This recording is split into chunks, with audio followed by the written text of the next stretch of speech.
An expert on women's rights, she has published work in the New York Times, The Hill, The Time, The Guardian, and many other outlets, and is the co-author of Controlling Women, What We Must Do Now to Save Reproductive Freedom. Please welcome Julie F.K.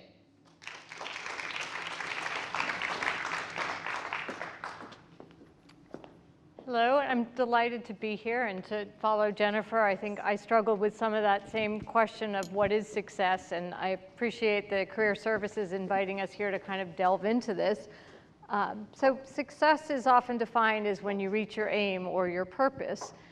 So I asked, is success a destination you arrive at, like having an office on 42nd and Broadway, or maybe being up on a Broadway stage? Or is it a goal you define for yourself, or one that your family, or even that little Greek chorus in your head defines for you? Can success be one and done, like a hit song or maybe a viral video? So to try to answer these questions, I've thought about 4 pillars that have made me feel successful. And lawyers like pillars. We're just taught to like them. So the first one is about bringing justice, or trying to bring justice to the work. The second is having a passion for my work, or at least avoiding boredom.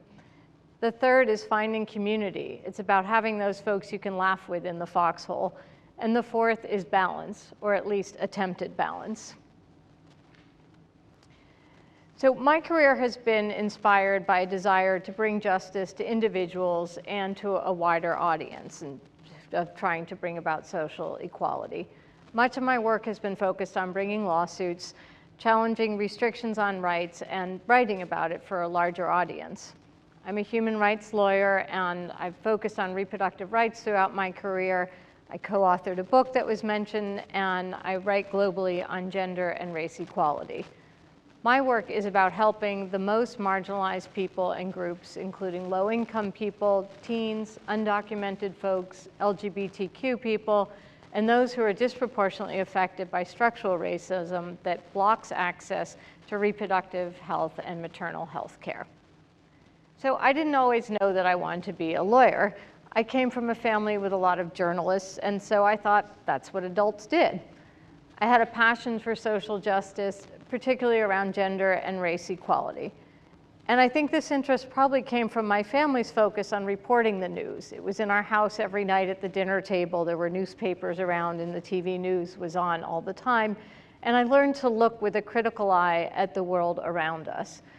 And so from early on, I was taught that though we might not have it all ourselves, nonetheless, we still had a responsibility to help those who had less or who were being treated unfairly.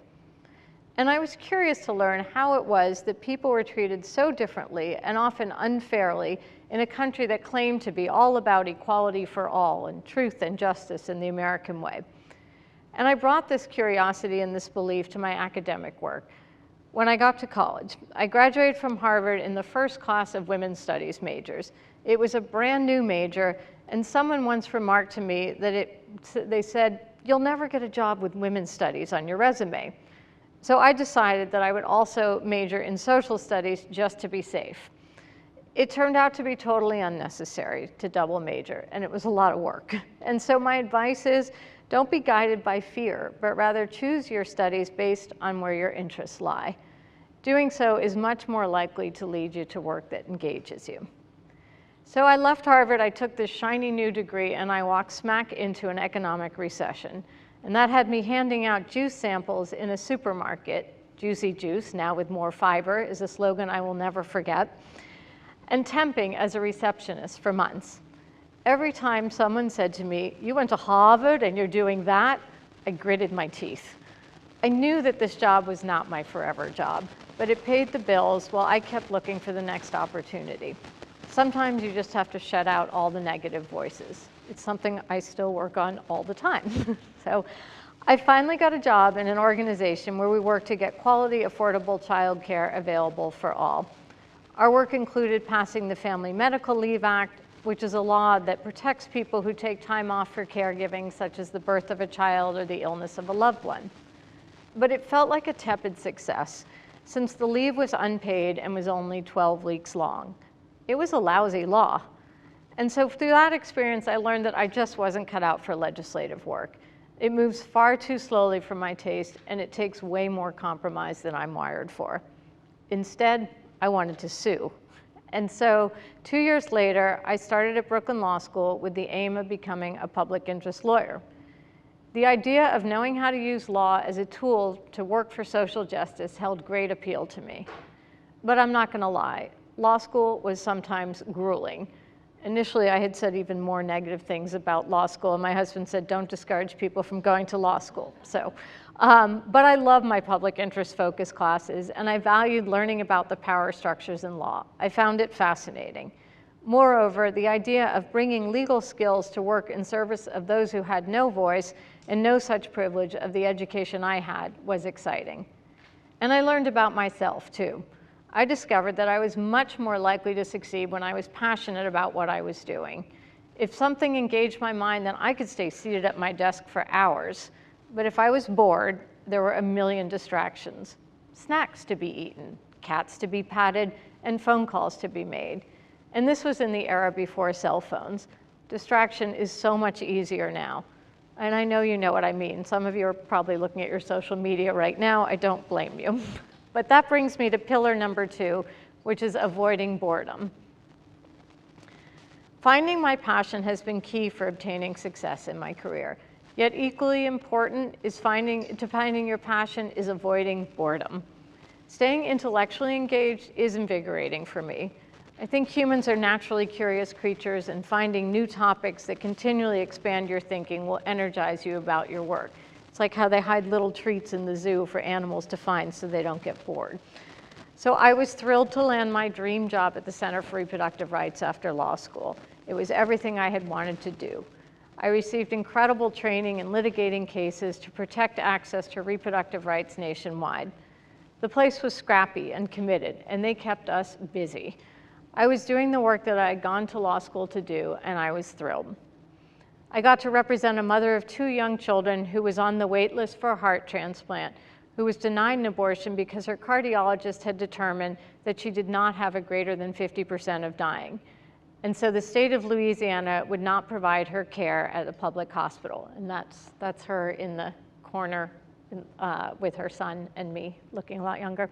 It was gratifying to be her lawyer. I got to know her and her 2 young sons and to guide her in conversations with the hospital to make them consider how they had treated her and how they could do better for others. Next, I represented a young mother in New York City who was pregnant and in a coma. Her husband, her parents, and even her rabbi were desperate to get her a pregnancy termination in order to save her life. But the hospital was wrongly saying that they needed a court order to proceed. There was no time to go to court and no certainty in doing so. I worked to get her transferred to another hospital where she received the care that she needed. 3 weeks later, I was stunned when my client and her husband showed up at my office to thank me. While I remained frustrated that we hadn't gotten the hospital to change its unfair policy, it was incredible to see her healthy, and I had succeeded in helping save a young mother's life. I've never forgotten that family. So I try to celebrate successes, even when they don't achieve everything that I set out to do on behalf of my clients. So after that, for about 5 years, I raced around the country litigating. And during that time, the landscape of the lawsuits kind of shifted, and the work became much more homogeneous. The cases on behalf of individuals were kind of giving away to more cookie-cutter litigation against statutes around reproductive rights. I began to feel less engaged and a bit bored. But the Center for Reproductive Rights had been my dream job. I'd reached my goal, but hadn't thought about what would come next, and I never imagined the day that anything would become so routine. I began to wonder if I could leave it behind without knowing what was next ahead. Then I had the chance to move to Ireland. I didn't know the answer to what was next, but nonetheless, I leapt at this opportunity. So I named the second pillar, finding your passion, but I think a big part of that is knowing when you've lost your passion and it's time to move on.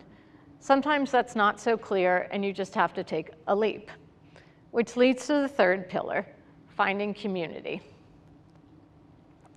When I arrived in Ireland, it was dark and rainy and dark and cold and damp and dark and rainy. And that's both a metaphor and the reality. I began to fear that I had thrown away my career and more.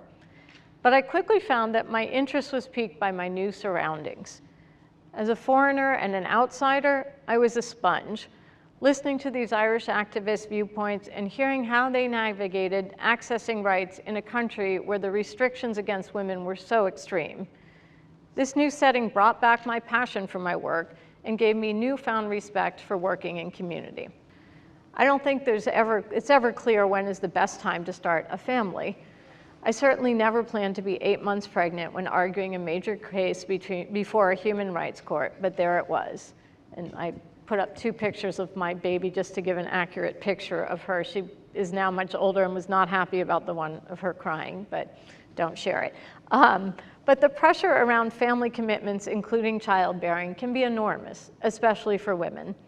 That Family and Medical Leave Act I spoke about passing at my first job remains the same, and the US is one of the few industrialized countries in the world with no paid family leave. We need to make political change to make sure that the human right to decide whether, when, and with whom to have children and to raise them in safety and security is available to us all. That would be a big success for the US. And until we make those changes, my advice to each of you is to try to include these 4 pillars in your work: a commitment to justice, a passion for your work, a community of allies, and a sense of ballast. Thank you.